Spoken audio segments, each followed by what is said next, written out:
종교개혁 기념주의를 맞는 오늘 이 시점에서 한국교회는 그 어느 때보다 위기라고 하는 그 말을 부인할 수 없습니다. 전 세계적 코로나19 유행과 함께 예배의 위기, 차세대 교육의 위기, 선교의 위기, 또 봉사와 헌신의 위기, 공동체 관계, 그 교제의 위기가 찾아왔습니다. 예배의 위기는 신앙의 위기로, 또 교육의 위기는 미래의 위기로까지 이어질 수 있습니다. 교회에 대한 사회적 신뢰는 그 와중에 더욱 떨어지고 성도들에게 예배의 중요성이 희미해지고 교세 감소도 가속화되어서 한국 기독교 자체의 위기라고까지 할 만한 이 총체적 위기의 상황이라고 말할 수 있습니다. 그러나 또한 위기는 새로운 기회라고 우리가 말하곤 합니다. 현재 우리에게 닥친 한국 교회의 위기를 새로운 기회로 만들고자 하는 우리의 바람을 가지고 오늘 종교개혁의 의미를 되새겨 봅니다. 16세기 유럽에서 일어난 종교개혁은 중세교회의 타락에 저항하여 초대교회의 본질로 돌아가자고 하는 정신과 오직 은혜, 오직 믿음, 오직 성경이라는 표어로 상징되는 개혁 운동입니다. 하나님께서는 역사 속에 종교개혁이 있게 하심으로써 교회의 부패로 인한 위기를 극복하게 하셨고, 교회를 새롭게 하심으로써 세계를 새롭게 하시는 기회로 삼아 주셨습니다.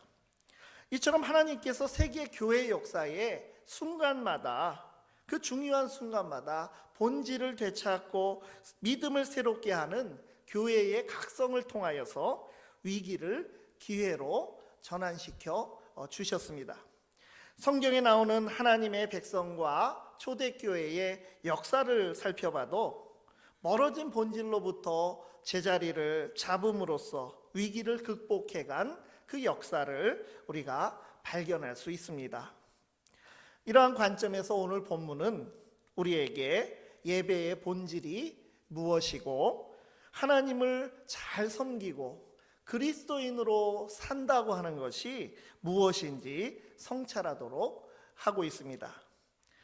본문은 예수님께서 사마리아 땅 수가성의 우물가에서 만난 한 여인과의 긴 대화가 담긴 요한복음 4장의 결정적인 부분입니다. 그 사마리아 여인이 유대인인 예수님을 만나서 처음 대화를 하다 보니까 처음에는 큰 기대를 하지 않은 예수가 보통 분이 아니라고 하는 것을 깨닫게 되고, 이제 그가 그때까지 마음속에 품고 있던 신앙적 질문을 던지게 됩니다. 이 질문의 수준으로 보았을 때 비록 당시 세상에서는 소외된 여인이었지만 상당히 바른 신앙으로 살고자 애쓴 여인이었음을 알 수가 있습니다. 여인은 묻습니다. 20절, 우리 조상들은 이 산에서 예배하였는데 당신들의 말은 예배할 곳이 예루살렘에 있다 하더이다. 우리 조상들은 오래전부터 사마리아에 있는 그리심산에서 예배를 드렸고 별 문제 없이 지나왔는데 이 당신네 유대인들은 예루살렘 성전에서만 예배 드려야 한다고 하니 과연 어디서 예배 드려야 하는 것이 진짜인가요? 이런 질문이 들어있는 그의 말입니다. 그에 대한 예수님의 답변은 이 질문의 범위를 넘어서는 가장 근본적인 말씀으로 말씀을 하십니다. 한국교회가 모임과 예배의 자유가 제한되기도 하고 정말 무엇이 이 시대의 신앙적인 응답인지 분별하기 어려운 이 시대를 우리가 살고 있으면서 곧 이때라 말씀하시며 우리의 무지와 편견을 깨뜨리시고 교회의 위기가 아니라 개혁의 기회로 이끌어 가실 주님의 말씀을 함께 듣는 이 시간이 되기를 바랍니다. 첫째로 먼저 나의 기준을 내려놓고 주님을 온전히 믿어야 할 때입니다. 예수님의 대답을 보면 첫 마디가 여자여 내 말을 믿으라고 하십니다. 지금부터 무슨 말을 하든지 그 말씀이 그가 그동안 가지고 있었던 상식이나 그가 알고 있었던 지식이나 품고 있던 생각과 거리가 먼 말이라 할지라도 그대로 받아들이고 믿으라고 먼저 단속을 하신 것입니다. 예수님께서 말씀하실 때마다 자주 하시는 전형적인 그 단속의 말씀이 있습니다. 요한복음에 특히 잘 나오는 말씀입니다. 내가 진실로 진실로 너희에게 말한다라고 하는 그 서두로 말씀을 예수님께서 시작하곤 하십니다. 오늘 여기 내 말을 믿으라 하신 것은 바로 이 말과 같은 뜻이라고 보시면 됩니다.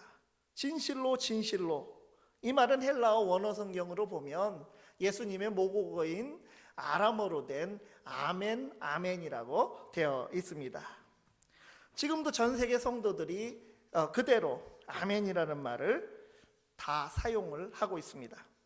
진실한 말씀, 믿을 수 있고 믿어야 하는 말씀임을 강조하신 것입니다.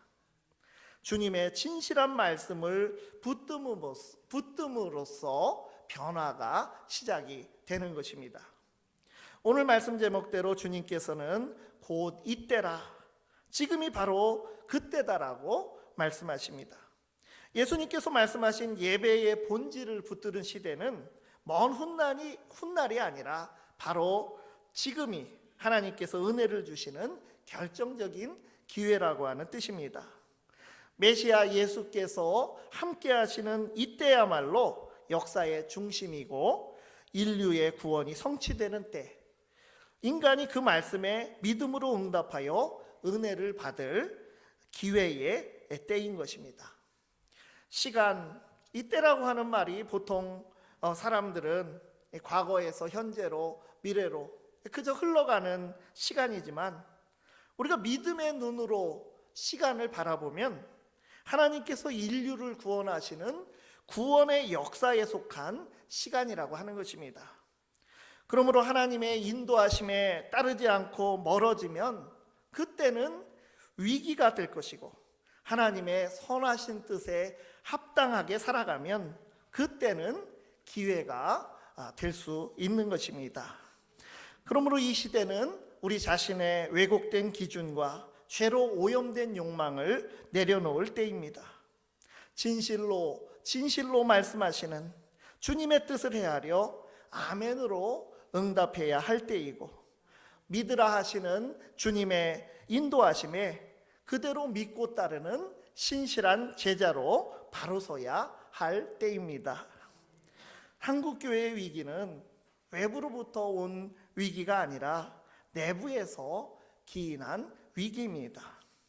한국교회와 그리스도인들이 역사 속에 하나님께서 주도적으로 이끌고 가시는 그 역사 속에 흐르고 있는 하나님의 선하신 뜻에서 멀어지고 역행함으로써 초래한 위기라고 하는 말입니다. 그러므로 이 위기를 극복하는 길도 다시 우리를 구원하시는 하나님의 섭리에 믿음으로 응답하며 우리의 삶을 맡겨드림으로써 갈 수 있는 것입니다.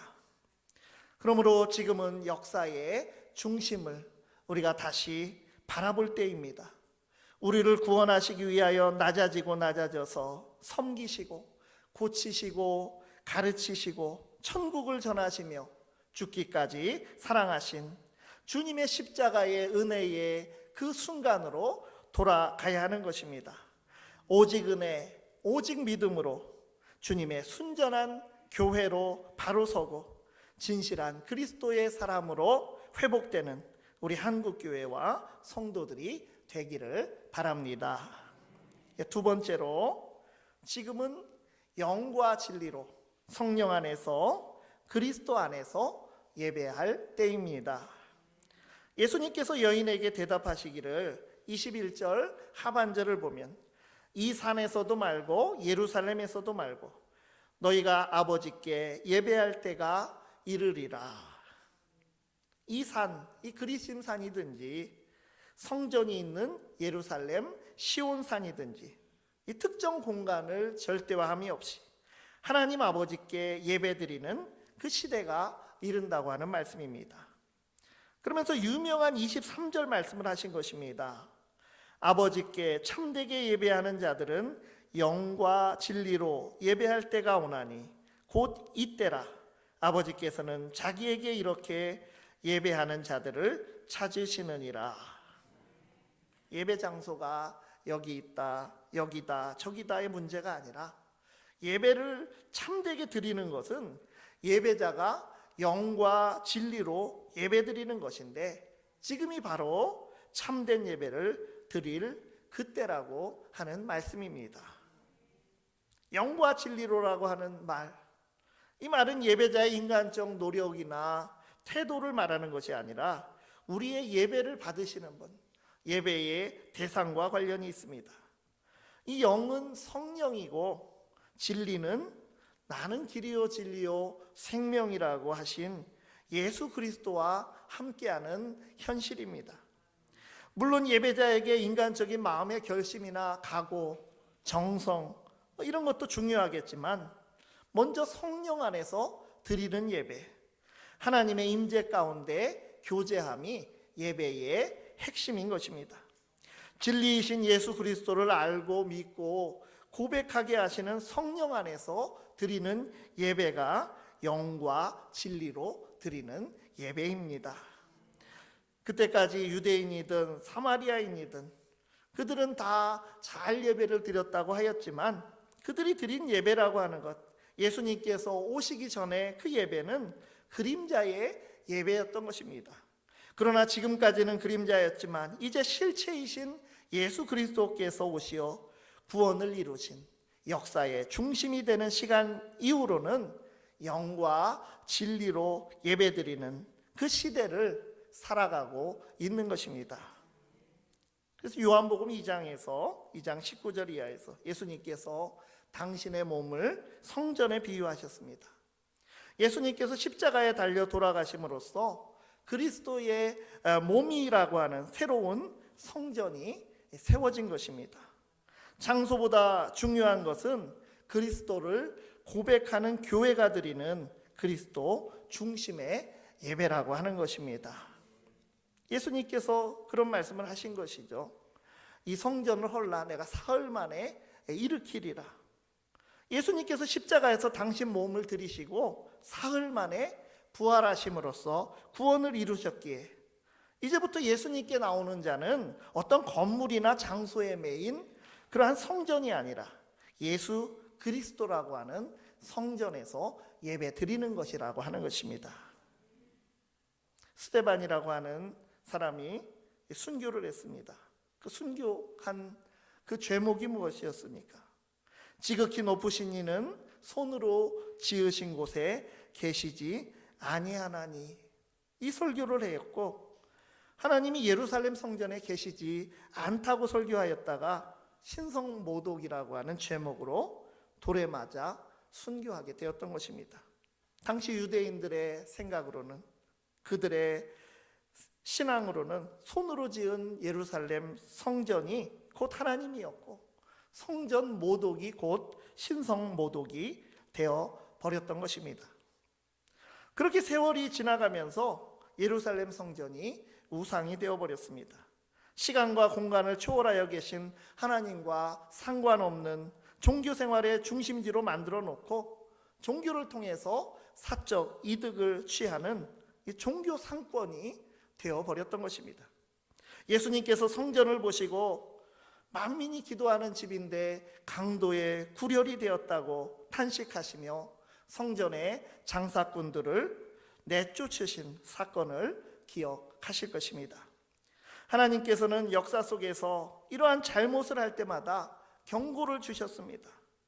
솔로몬 성전도 그곳에 하나님이 없는 것처럼 살아가는 백성들이 있을 때 바벨론 침공으로 파괴하셨고, 포로에서 다시 돌아와서 다시 지은 예수님 당시의 성전도 결국 이러한 예수님 당시에도 하나님을 향한 진정한 그들의 삶이, 진정한 예배가 없는 그들의 모습을 보시며 결국은 로마 제국에 의해서 돌 위에 돌 하나도 남지 않는 성전의 파괴가 일어났던 것입니다. 그리고 부패한 교회가 훗날 바티칸에 그 성 베드로 성당을 지을 때 면죄부까지 판매하는 이러한 부패한 교회를 향해서 종교 개혁에 불이 붙게 되는 그러한 역사로 이어지게 되었습니다.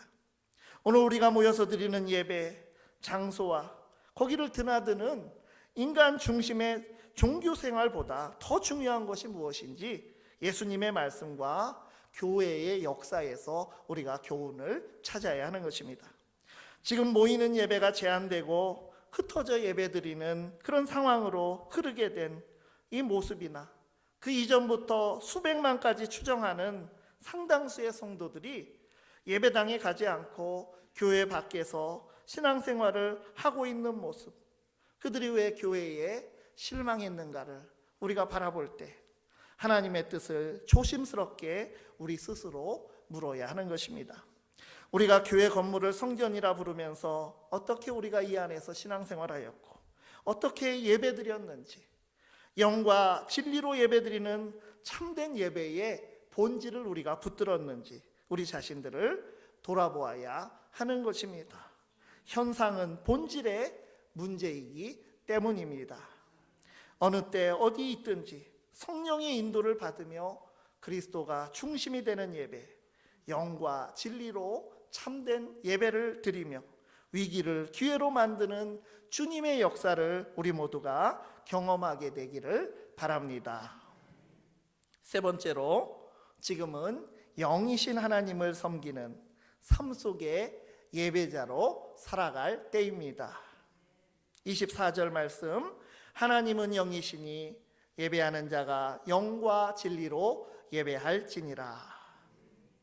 예배자들이 영과 진리로 예배드려야 할 이유를 말씀하여 주셨습니다. 하나님은 영이시기 때문입니다. 영이신 하나님은 자유로우시고 무소부재하시며 어느 한 공간에 제한되어 계시지 않으십니다. 시간과 공간을 초월하여 계시는 분이십니다. 그렇다면 하나님이 계시는 곳마다 우리는 예배자로 하나님 앞에서 살아가는 것입니다. 하나님이 안 계신 곳이 어디 있겠습니까?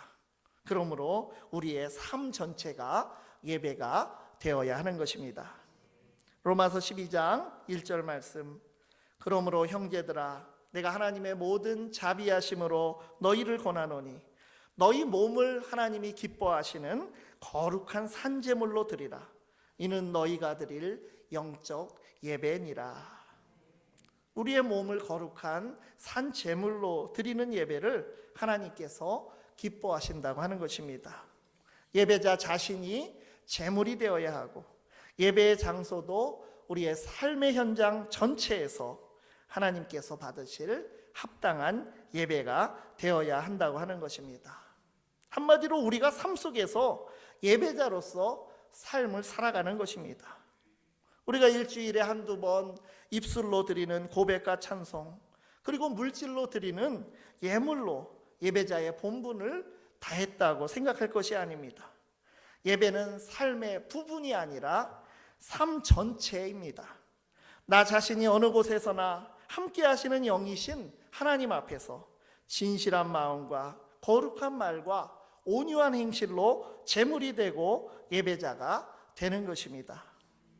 예수를 만난 사마리아 여인이 주님이 선지자라고 생각하다가 이제는 메시아로 고백하고 전하게 되었던 것처럼 우리가 만나는 세상 사람들에게 참 그리스도인이라는 칭송을 우리가 듣고 우리의 삶을 통해서 주님을 증언하게 되기를 바랍니다.